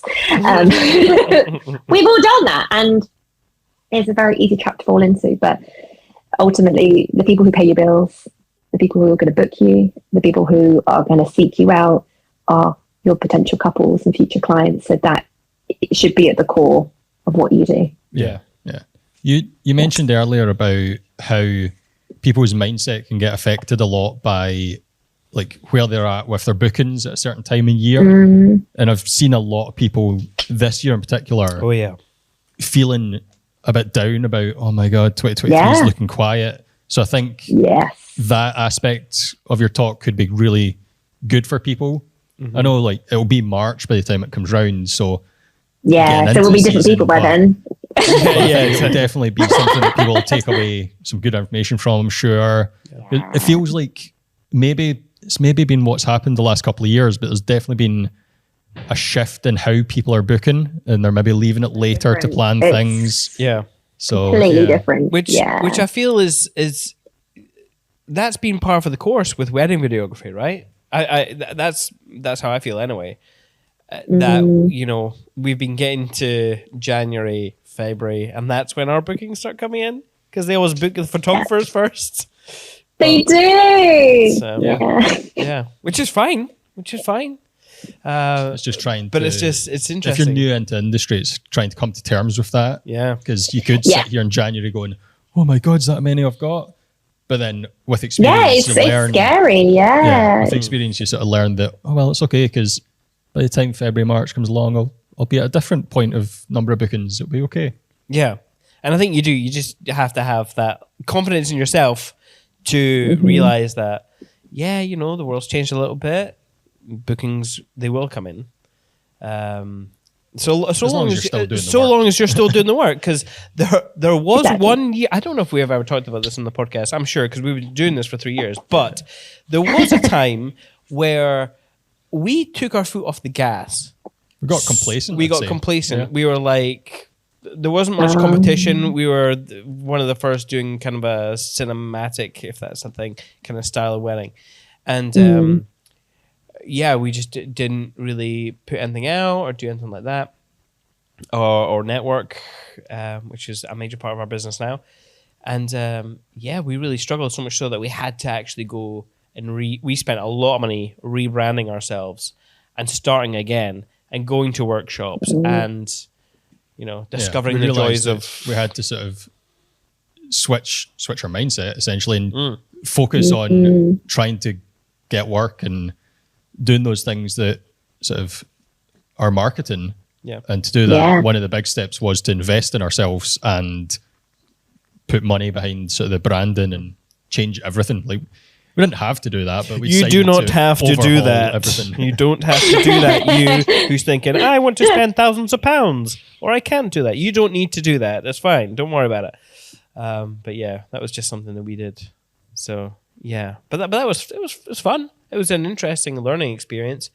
But yeah, definitely. And this is the power of workshops, because I remember we used to be wedding filmmakers, but we'd go and we had our sliders and we had this gear and we would shoot the same wedding, or different weddings just the same way. And I just felt there was no joy in it anymore. And then workshops just, sparked that up in me. It was great. And so go to Thrive. Yeah. Go to Thrive, although it's sold out. Just show up. No, don't do that. Don't do that. Yeah. How are your talking about bookings? How are your bookings looking at this time of year? Are you kind of sitting where you'd want them to be, or are you feeling the effects of our new world post-COVID with bookings? Yeah. I took a massive gamble last year, and this is probably what my talk's going to be about. That the really good bookings come in last minute, like the really good ones. Yes, they do. They do. So I declined a lot last year because I was like, nah, that's a peak day. Like, I don't think we're a fit. So I declined it. And then because last year, I think January, I booked, I don't know, like 7 weddings in January last year, which is just nuts, like crazy. So I went in with, well, next year will be the same. It is not the same. So, full transparency, I have 8 weddings in the diary. I booked 1 yesterday. Woohoo! But I'm going in with the mindset that I'm going to book a lot of last minute this year. That I've gone in with that. So I'm placing a lot of faith in past Rebecca in her decisions, even though I've had a few wobblers like, what have I done? That was really stupid. And I said to my husband, like, what was I? I honestly, I love being completely honest and vulnerable, because I was like, what the fuck have I done? Like, I see people being like, I'm involved with this, but I'm like, no, you shoot elopements. The elopements come in last minute. Yeah. But I'm also thinking, maybe I should have gone in with a few more this year. But I'm like, no, it's going to be fine. But it has been a roller coaster of emotions. So in the diary as of today, I have 9, which is kind of scary because I still have loads of availability. Yeah. However, I am also anticipating lots of last minute to come through, because they do.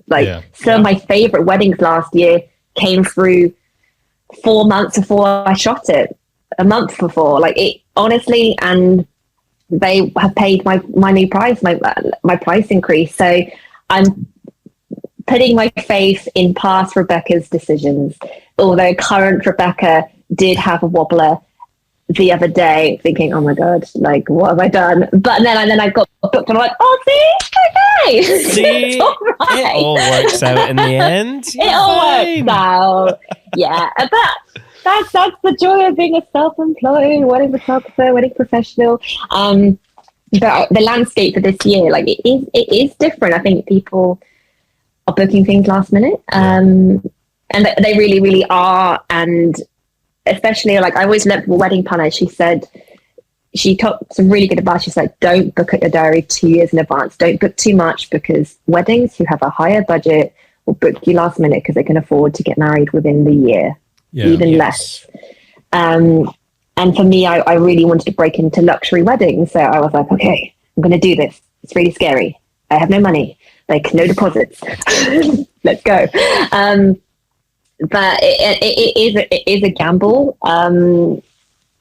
It was a gamble doing that, and it is super scary. And you do have lots of, I don't know, but you just have to keep the faith and think your work from the previous year, like, that will see you through the future you and your future clients. I suppose my next question is, how did you get yourself to that point to feel confident enough to not have the bookings? because you're talking about, well, you wanted to do luxury weddings. So did you then go and reach out to planners? Did you do extra Instagram work with different hashtags? Did you just decide, I'm not going to do YouTube anymore? See ya. Which one? Or all of the above? Oh my gosh, you're mixed. There's what made me do that, or how did I, or what? I'm confused. Sorry. Yeah. So basically, what did past Rebecca do to get to the point where now you, who doesn't have many bookings, still feels confident that you're going to get the bookings? Yes. It was a factor of things. Investing in my portfolio, so doing workshops. Portfolio builders are the best way to showcase potential to future clients, that this is what I can shoot, this is what I want to shoot, this is the type of weddings I can shoot. So investing massively into your portfolio, like I spend thousands a year on marketing, tax deductible workshops, because that is marketing collateral. And I think it's important to keep doing that. So even last year when I was like, I didn't manage to put on a workshop last year because I was too busy, but I still did photography film for content and setting up shoots, which I know content I'm actually going to use as well. And then I went on holiday with my best girlfriends who are photographers, and we threw money at a shoot and paid for models, flew them out to reflect that type of content that we want to shoot. And then you get an inquiry for that. It is investing yourself, I think, I always say to people, you're never going to let yourself down. Investing in yourself is the best investment you can make every single time.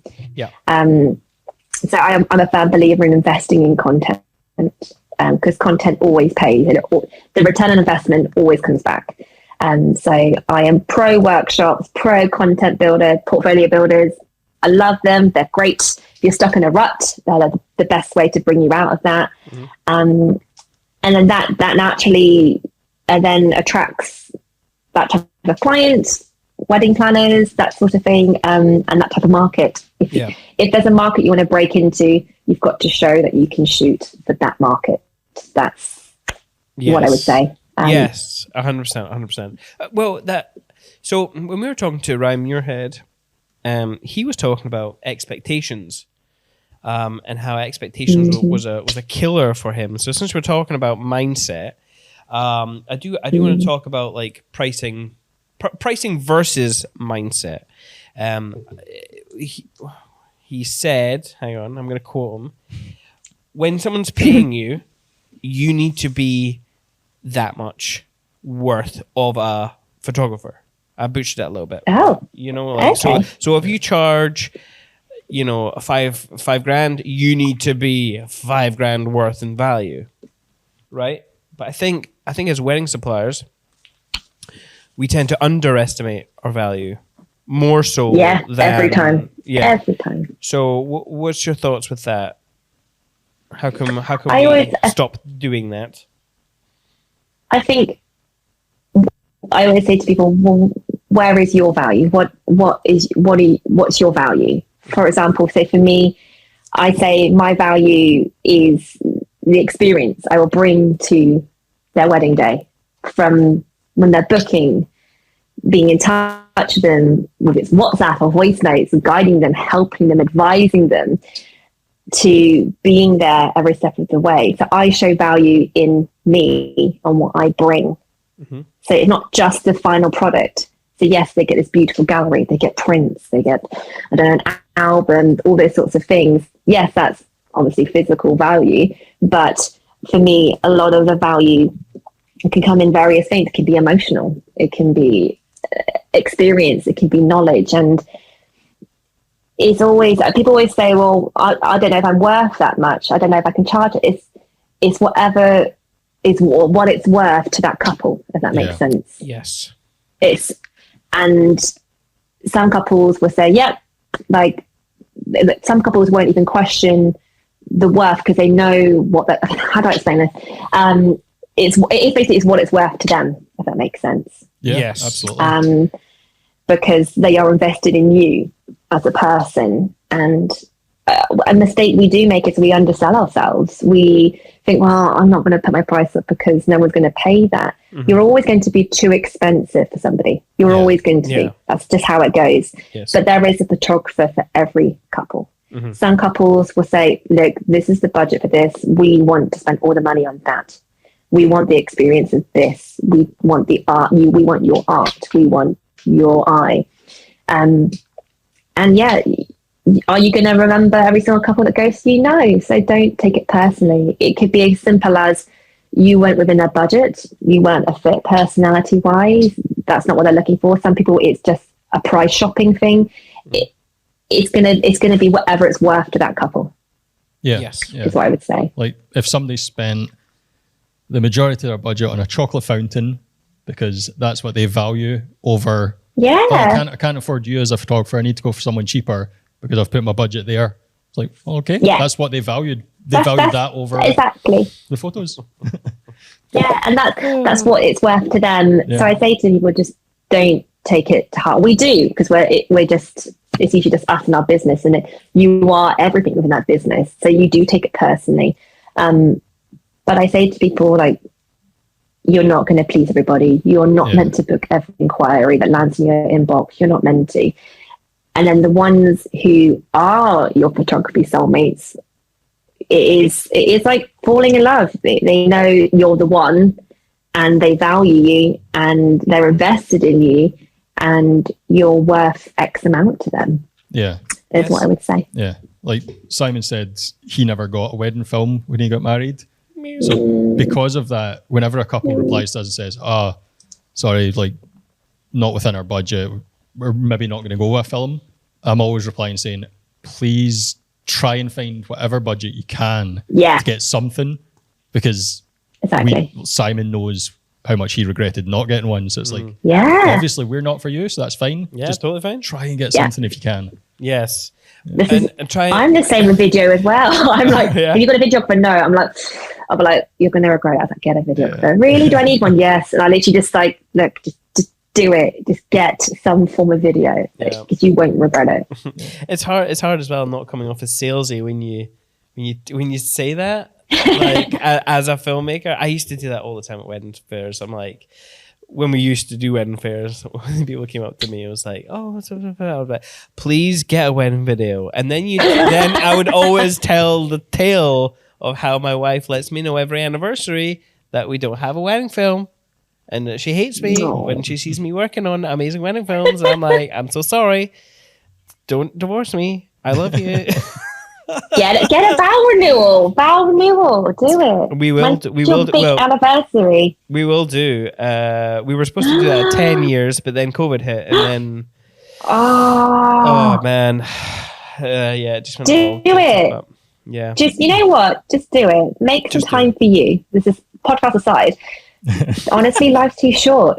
No, seriously, life is too short. Next year, tell your missus, look, let's do this. Us and the kids, let's go up a mountain. Let's write our promises to each other that we're going to continue to love each other, and capture it, because tomorrow is not promised, dude. Like, I book a shoot every few months of my partner and my child, because life, like, it is so fleeting, and you're creating all these memories for other people, but what kind of footprint have you left behind? So do that. Just freaking do it. Yeah, I know. I totally should.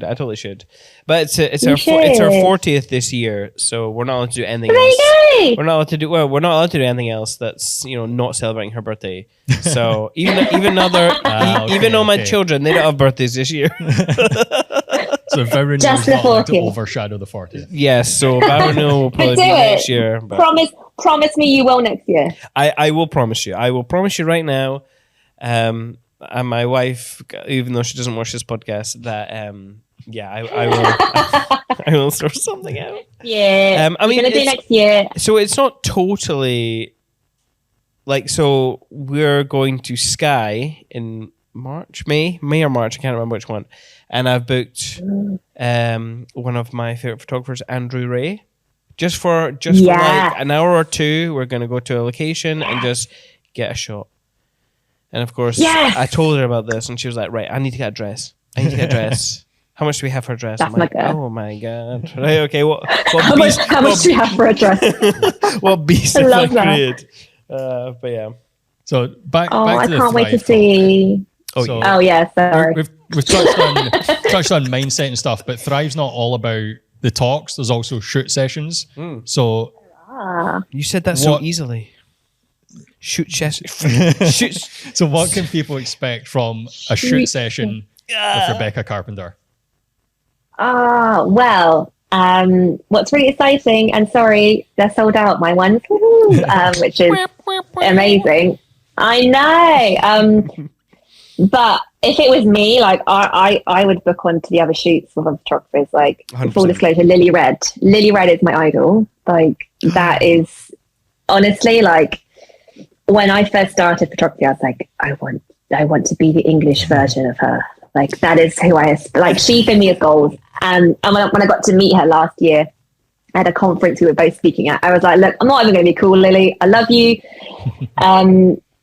I love your work. I love you. I think we'd be friends. We're friends. And I love her. So what's great is you can pick photographers that you really admire and love and learn how they approach shoots. I would love to go onto every single photographer's shoot and just learn, because you can learn so much from just being around another photographer. Like that's why I still second shoot for my friends, because like, and this is what I made. Like I think myself, I'm going to second shoot several times this year, because you get so stuck in your little photography bubble that there's so many other ways you can approach things. And I think second shooting keeps you sharp and makes you look at things differently. And that's the great thing of these shoot sessions. And they're the best money you'll spend. They're such a brilliant investment. And what's amazing is this year, they're all styled. So you're going to use this content for your portfolio, bonus, tick, which is amazing. So you can actually walk away with content that you can use for your website, for your Instagram, and at the same time learn from these other photographers, see how they approach a session, how they direct, how they set up shots. For my sessions, I always am like, oh, I'm going to be really low key. And then I always throw a few surprises in. Because that's just what I'm like. And for me, I want it to contrast to last year's session. So I am very much, I can't be the same as last year. So I've got to do this. So with me, it's going to be a little bit different, styled. Sorry, I interrupted you. No, I was just going to say, I mean, obviously, I came with you for one of your oh, why did I say that? For one of your sessions, right? And I had a great fun. You brought the energy. What can people expect differently this year? Oh, so this year, without giving too much away, I'm really focusing on a full story. Ooh. So last year, it was very much like working on location, like killer shot. When this time, what I'm actually going to do is we're going to start with bridal prep and actually getting ready and then work our way outside. So the idea is, I don't want to like give too much away, but I want people to walk away with a gallery so they can do a full blog post. Ooh, and actually tell the story of how they got ready in the morning. Because bridal prep, groom prep is a massive chunk of the day. I think we underestimate that is hours and hours. And there's a lot of potential and magic that happens in that. So I'm going to start there with them actually getting ready, to them going outside, doing the portraits, getting them to do things. There's a few little surprises there. And give ideas so people walk away with a full story, not just like 6-7 killer shots for their Instagram. I want people to walk away and see how I approach different parts of the day and how I would present that. So that's what I'm approaching, my approaches for this year. Have you got a couple already? Or are you still? Yeah, all done. So I was trying to find the back door for somebody into your shoot. I thought somebody could slip in. So I've got a lovely couple for Brighton, a lovely couple for Glasgow. They're different. And they've not been photographed by other workshops. So for me, I have to I try really hard to get couples that haven't been shot on other workshops, because that is also the pressure. People always say like, who are the models? And I never disclose who they are, because they change sometimes. People get ill. But I'm also aware there's so many workshops around, and that people, if they're really content hungry, they really want the content. But also, if they shot that couple at that workshop, they're going to be disappointed if they've shot that couple. If that makes sense. So, Yeah. one of the couples actually is one of my wedding couples who I'm shooting their wedding this year, which I'm really excited about. But yeah, both real couples. They're not models, so they're real couples. Because people always say, "Oh, it's really easy. They're models." When, let's be honest, like, how many of your wedding couples are models? Like 0.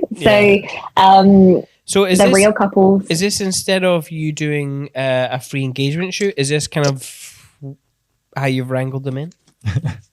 No, as in, I'm paying them. So that I pay. Okay. I'm paying both couples. Oh yeah, so I pay them for their time. So paying both couples, and I finished the mood boards yesterday. So I'm going for like city chic elopement vibes. Nice. But I'm really excited, so people can kind of join on a little journey. I love a journey. It's all about the journey, isn't it? Rather than the destination. Absolutely. I asked that question because I do remember you offer free sessions before weddings, right? Do you still do that? Yeah, I do. Yeah, okay. I do, yeah. So for all my destination weddings, I offer them a free engagement shoot before their wedding. Cool.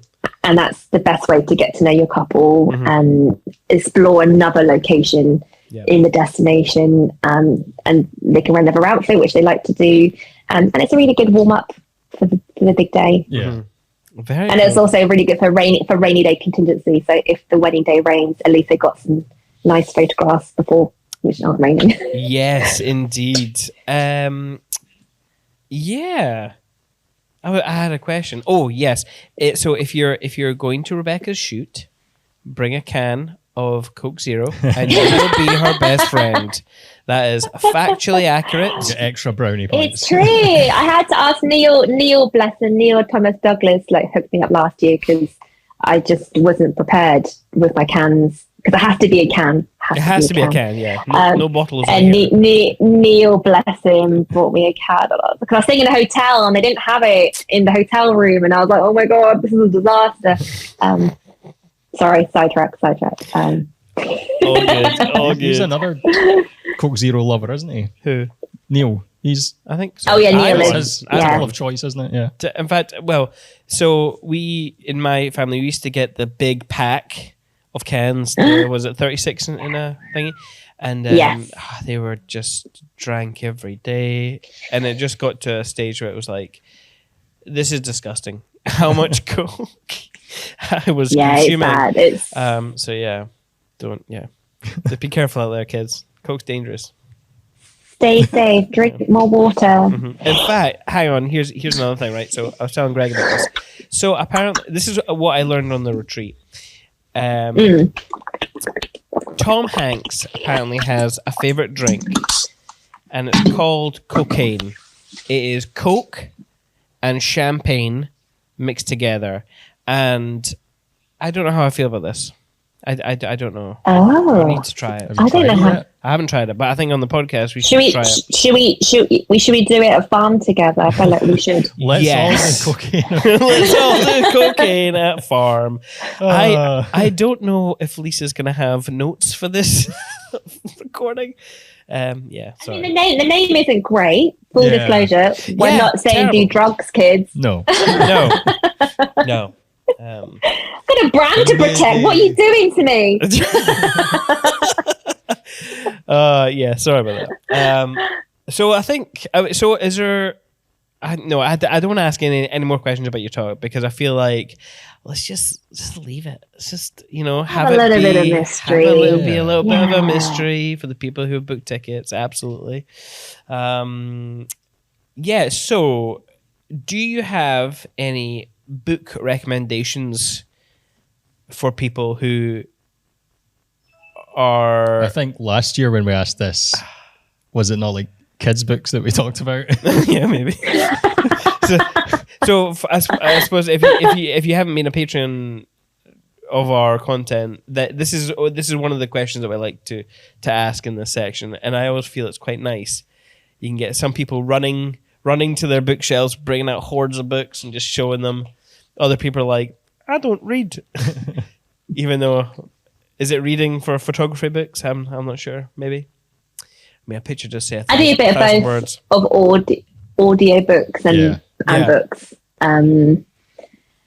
I think after Sam Docker's recommendation, actually, who's also going to be on your podcast, Sam recommended. I love Sam. Yeah. Sam and I love. Like, Sam is just terrific, and he recommended, because Sam and I we agree a lot. Our mindset is very similar. So we're often like yes, and then he recommended The Millionaire Mindset. Oh, okay. So that I've started reading, and that is brilliant. That's really, really interesting. And again, all about mindset. So that's really interesting. I've really enjoyed that. Make It Happen. I also finished reading. Really, really good. Another one about mindset and positivity. A little bit of woohoo manifesting, but not too much. I liked that. But yeah, basically, and then for just lols, I listened to the Prince Harry book. Oh yes. How was it? How was it? Was it good? I recommend get the audio book. Get the audio because it's actually him reading it, so it sounds like a podcast. Yeah. So I was just listening to it, and it was like my favorite thing to listen to. And I was gutted when it finished. I was like, oh, it was brilliant. And he'll start. Obviously, he's reading the book. He does the accents. He sings. It's brilliant. It's just very entertaining. I highly recommend it. Good for him is what I'd say. You know what? Go for it, Harry. Just, really enjoyed that. Well done, Harry. Yeah. Well done. What about TV shows? What we've been watching? Oh yeah. Anyone? Oh well, can I answer this question, Greg? The Last of Us. I've heard about this. Oh, and you rate it? Oh, absolutely. I'm holding off to binge that one. So it's weekly, isn't it? Yeah, I quite like the fact that it's weekly, to be honest, because you kind of have that. Oh, what did you think of this episode? You know, like, you know, what do you think's gonna happen? We just watched episode 3 last night. No spoilers, but it was right. I'm gonna start watching that then. A perfect adaptation of from the game. So for all those who don't know, The Last of Us is a PlayStation video game. I've now caught Ashley Baxter's attention over here, who is also a gamer. It's just really good, and the way that they change aspects of the game to have it make more sense to watch and for character development is just really nice. Yeah. So what about you, Greg? What about you, Gregory? Recently watched White Lotus. White Lotus. What is this? I need. What are you watching it on? Which platform? Because I really want to watch it. So I don't know where I can watch it. Now, Sky Now. I don't have that. Oh. It's good. Season 1 definitely better than season 2, but it's good. I enjoyed it. Yeah. White Lotus. I'm getting a look from the other side of the Tom, office. you see. So Tom's picked up with White Lotus. Do you like White Lotus, Tom? Lotus. White Lotus, Tom. You like it? Yeah. Yes, he says yes, everyone. Definitely recommend getting on that. All right, cool. What's that about? I know nothing about it. It's a group of sort of individual, like people, families. People go to this resort and then shit happens. Shit goes down. No spoilers here at all. Nothing. Not even anything juicy. That's fine. Did anyone see the menu? Yes. Yeah. Yes. Oh my gosh. I don't know. Mental. I never watched a movie where I didn't know if I loved it or hated it or was confused. I've never been so. Do you know what I mean? I was totally. I don't know if that was truly brilliant or just it. I need to watch it again. Yeah. Because everyone says when you watch it again, there's loads of things. Because it was dark, it was funny, and the burger, I was like, I really want a burger now. I know, it was the same. I'm so easily influenced by TV food. It's ridiculous. Same. The menu. Did anyone go into it thinking? Well, not thinking like. Cause when I went into it, I didn't know what it was. I didn't know much about it either. Yeah, same. I just knew I loved like Chef Table and stuff like that. Yeah. Or Chef the movie. Any Chef. food related thing. Yeah. And I was like, I'm going to give this a go. Okay. Okay, yeah, not what. Lindsay, this is kind of creepy. Is it supposed to be creepy right now? I don't know. I'm getting vibes here. Very and strange. you just, it's not at all what you think is No. going to happen. Yeah. No, But yeah, Menu watched and me and your husband were like, this is nuts. But I tell you what, we started watching this week is the National Treasure series on Disney. yeah. All right. And I'm a massive fan of the movie, so I was like, I don't know how I feel about this. It's very good. Actually, very, very good. Okay, that's nice. That's nice to hear. So that's on Disney. Yeah, because Yeah. that was Nicolas Cage's films, Yeah. right? Yes. Does it love survive without it. the cage?